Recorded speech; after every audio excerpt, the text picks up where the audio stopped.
Grabe ang hampas sa dagat, guys. Oh, grabe kasi itong bundok.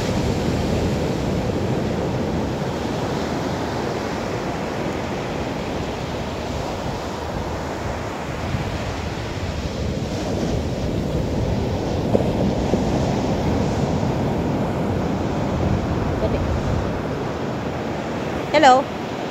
Anong masasabi mo dito? Maganda po. Parang yung may problema ka, parang biglang nawala. Kasi yung daloy na dagat papunta sa Manila. Parang wala, parang tao lang. Ano, hindi sila humihinto. Habang buminhawa pa sila. Tingnan mo, wala silang hintuan. Ang labo naman ng explanation nyo. Bye-bye!